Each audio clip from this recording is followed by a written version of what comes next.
The Bold and the Beautiful episode breakdown. Tuesday, May 27th.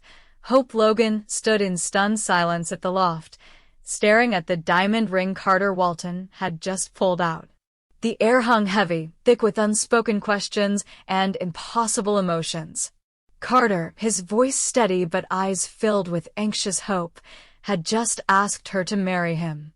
It wasn't just a casual proposal, it was a plea, a leap of faith built on fragile moments and desperate yearning. Hope's world had already been spinning off axis ever since Liam dropped the bombshell of his terminal diagnosis. And now this? A proposal from Carter? Hope's hesitation wasn't just shock, it was a war within her. She had told Thomas that she couldn't give him what he wanted. Commitment. A life together. A future. But now Carter, steady, loyal, safe Carter, was offering her that exact vision. Could she give him what she had denied Thomas? Could she commit to a man she respected, maybe even liked deeply, but didn't truly love? Still, things were different now. Life had turned on its head. Liam's illness had become a jarring reminder of how fast time can run out, how suddenly everything could change. The idea of safety, of security, of someone to lean on, it had never seemed more vital. And Carter was all of those things. Hope didn't love him the way she had loved Liam, or even Thomas. But maybe that kind of passionate love was a luxury she could no longer afford. Maybe peace mattered more than intensity now. She looked at Carter again, his eyes searching hers, waiting for a sign. In that moment, maybe driven by panic, maybe by the overwhelming need to believe in something solid, Hope nodded. Yes, she accepted. She said yes to Carter Walton's proposal. It was a whirlwind moment, more about defying fear than embracing certainty. Carter's joy was immediate, unfiltered, almost childlike. He kissed her hand and pulled her into a tight embrace, not knowing, maybe choosing not to know, that Hope's heart was still wrestling with ghosts. But there was another layer to Hope's decision. A part of her wanted to show Liam that she'd be okay, that she could move on, that she could survive this, maybe even thrive. And if marrying Carter brought Liam any measure of peace, then wasn't that worth something? The logic was fragile. Emotional. Messy. But it made sense to her, at least in the moment. Whether that choice would hold up under the weight of reality was another question entirely. Meanwhile, across town at the Cliff House, Liam was deep in conversation with Finn. The air was calmer here, more reflective. Liam, trying to be strong, was also quietly unraveling. He had accepted the reality that his time was limited. The thought of not being there for his daughters, Beth and Kelly, tore at him relentlessly. So he did the only thing he could. He turned to the one person he believed could carry that responsibility forward. Finn. To Liam's relief, Finn didn't hesitate. He stepped up without needing to be asked twice. He told Liam, earnestly and without theatrics, that he would be honored to look after the girls. He promised to be there for them, to be a presence they could rely on. The two men sat with the heaviness of that moment, quietly acknowledging what lay ahead. Liam wasn't just passing on responsibility, he was passing on fatherhood, and trusting his children's futures to someone else. It was heartbreaking, but it was necessary. Finn, for all his flaws, understood the gravity of the ask. He assured Liam he'd be a protector, a guide, a constant. And Liam, though still aching, allowed himself to believe it. They spoke about the girls, Beth's sweetness, Kelly's fiery spirit, and the kind of men they hoped those girls would see in their lives. It was a hard conversation, steeped in grief and resignation, but it ended with something close to peace. Not happiness, but peace. Back at Forrester Creations, tension was simmering beneath the surface. Ridge and Brooke sat across from Steffi, eyebrows raised as she expressed full-throated support for Hope and Carter's engagement. That alone was odd enough. But the way Steffi did it, with enthusiasm, even warmth, set off alarm bells. Ridge and Brooke shared subtle glances. They knew Steffi. This wasn't like her. Steffi had always kept a wary eye on Hope, particularly when it came to love and loyalty. For her to suddenly champion Hope's romantic happiness with Carter felt off. She didn't just support the match, she was actively rooting for it. She even suggested bringing Hope back into the fold at Forrester, speaking of her like an asset, a rising star. It was more than generous, it was uncharacteristically generous. Too generous. Ridge and Brooke tried to piece it together. Was this about keeping Hope busy? Distracted? Was Steffi hiding something? She mentioned Daphne's departure from Paris almost as an afterthought, a minor detail, but it sounded like a deflection. The more she talked, the more obvious it became she was pushing a narrative. Hope and Carter were the golden couple now. Hope deserved happiness. Carter was the perfect partner. It was all too neat. Too scripted. What Ridge and Brooke didn't know, what they hadn't yet been told, was the devastating truth about Liam. The missing puzzle piece. Liam's brain tumor. The incurable diagnosis.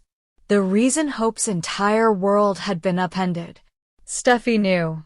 That much was clear. And now it appeared she was managing the fallout in her own way. Supporting Hope wasn't just a gesture of goodwill, it was a strategy. Maybe even damage control.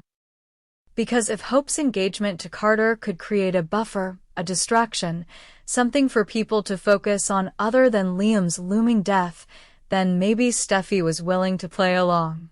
Maybe she was trying to protect everyone, or at least manage the story before it exploded. But Ridge and Brooke weren't buying it. They didn't have the facts, but their instincts were screaming. Something was wrong. Something was being covered up. Steffi, for her part, maintained her composure. She smiled, she reassured, she played the part of supportive co-CEO. But behind the calm exterior, there was calculation. Maybe even guilt. She knew more than she was letting on. And she was making moves. The days ahead would be critical. Hope had just committed to a man she didn't love, in a moment of emotional chaos. Liam was preparing to say goodbye to the daughters he adored, trusting Finn to carry on where he couldn't. Steffi was maneuvering quietly behind the scenes, managing perceptions and pulling strings. And Ridge and Brooke? They were on the edge of the truth, circling the revelation that would change everything. Every character was standing at a crossroads. Every decision carried weight. No one was safe from the emotional wreckage headed their way. And the more people tried to protect each other, the more tangled the lies became. What looked like love might be fear. What sounded like support might be strategy. And what felt like peace might only be the calm before the storm. Sheila Carter Sharp had spent her life clawing for redemption, only to find herself back in the crosshairs of danger, betrayal, and family destruction. But this time, the threat wasn't from her own past. It wasn't even from her enemies. It came from her own blood. Her granddaughter, Luna Nozawa. At first, Sheila was overjoyed to discover the connection. A granddaughter. A piece of herself she never knew existed. It felt like a second chance. Another opportunity to make up for the life she had ruined. But that illusion didn't last long. Beneath Luna's sweet smile and innocent charm, something darker pulsed. Something Sheila knew all too well. Something she had seen in the mirror 1,000 times before. It started with innocent conversations. Luna wanted to connect. She wanted to build something real with Sheila, and more importantly, with her father, Dr. John Finnegan. That need for a family, for a father, consumed her. It was all she talked about. The moment she realized who Finn was to her, Luna's focus narrowed. It became singular. Obsessive. She needed to be close to him. To have him in her life. To erase the distance. But there was one obstacle. one towering wall standing in her way. Forrester. Steffi had always been the gatekeeper. She had drawn a hard line with Sheila, and Luna knew that line extended to her. Luna could feel the rejection radiating from Steffi, justified or not, and she wasn't going to accept it. Not again. Not this time. She had already made one attempt on Steffi's life. The memory was a shadow, faint and almost forgotten by those around her, but Luna hadn't forgotten. She'd failed once, but she wouldn't fail again. Sheila watched all of this unfold with mounting dread. She had been the one who first suggested Luna reach out to Finn. She wanted to believe family could mend itself, that blood was enough to bridge the gaps. But every time Luna spoke about Steffi, her words were laced with venom. Pure, raw hatred. It wasn't jealousy. It was destruction. Luna didn't just want Finn. She wanted Steffi gone. Erased. Forgotten. And that terrified Sheila. For once in her life, Sheila could see someone else becoming what she had been. The destroyer. The threat. And now she faced a terrible truth. Her granddaughter might be worse than she ever was. While Luna plotted, Sheila reflected. Her own past was a minefield of pain. She'd gone to prison. She'd been cut off from Finn and from her grandson. Every visit she tried to have was blocked. Every olive branch burned before it could reach the other side. When she finally did get close, when she was given that one moment to be near her son and his wife, she had ruined it. She had pulled a trigger. Shot both Finn and Steffi. It had taken years to climb back from that moment. And even then, she was never forgiven. Not by Steffi. Not really. Even saving Kelly Spencer, dragging her from the ocean's grip and giving her another shot at life, hadn't changed hearts. Steffi didn't see a savior. She still saw a monster. And when Steffi thought she had killed Sheila in self-defense, she didn't grieve. She felt relief. But Sheila survived. Deacon helped her. Finn forgave her. In his quiet, complex way, he brought her home and kept her secret. For a time, Sheila had hope. Real hope. And now Luna threatened it all.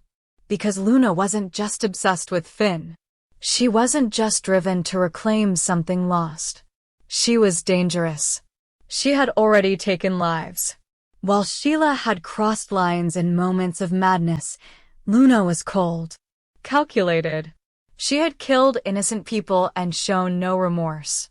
Worse, Luna wasn't hiding in the shadows. She had allies. One in particular. Bill Spencer. Luna had always gravitated toward power. She needed a man by her side, not unlike her mother. But Bill wasn't just a conquest. He was a weapon. When Luna was arrested for murder, it was Bill who pulled strings. He worked the system. He bent it until it cracked. He secured her release, erasing her crimes with money, influence, and ruthless manipulation. The courts wiped Luna clean. No restrictions. No probation. She was free to walk back into society like nothing had happened. And she did with a purpose. She didn't hide. She didn't wait.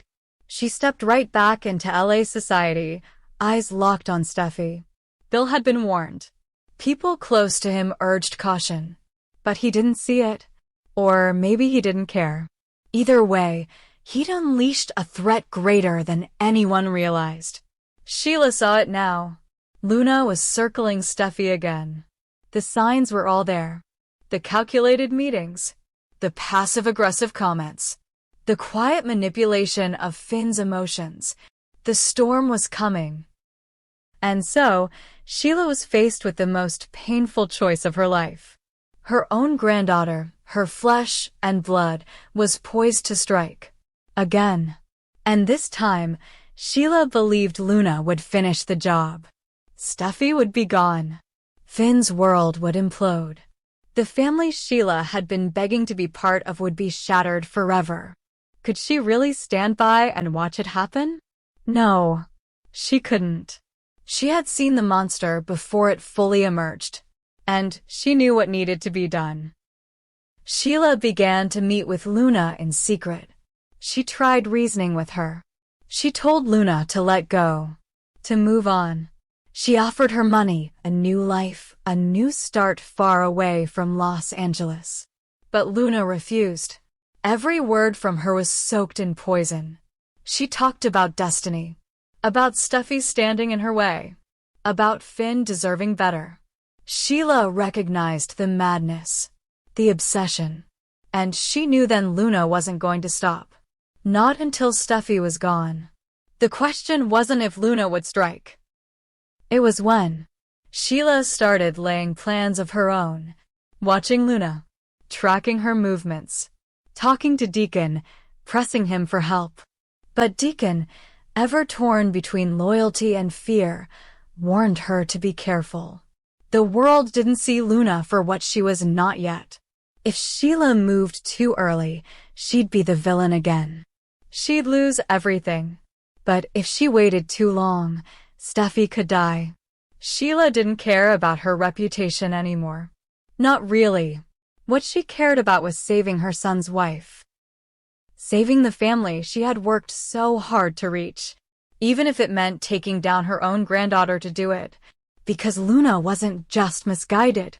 She was a weapon without a conscience. She had proven that when she slipped poison into a glass 2 months ago. When she nearly ended Steffi's life with a smile. She had shown her hand. And Sheila had no doubt she'd do it again. In the end, the showdown was inevitable. Luna would make her move. She would strike, perhaps during a quiet evening at the Cliff House. Or maybe during a public celebration. She'd slip in like a shadow, smiling, always smiling until the moment she acted. And when that moment came, Sheila would be there. She would do what she had never imagined. She would stop Luna. Not out of vengeance. Not even out of justice.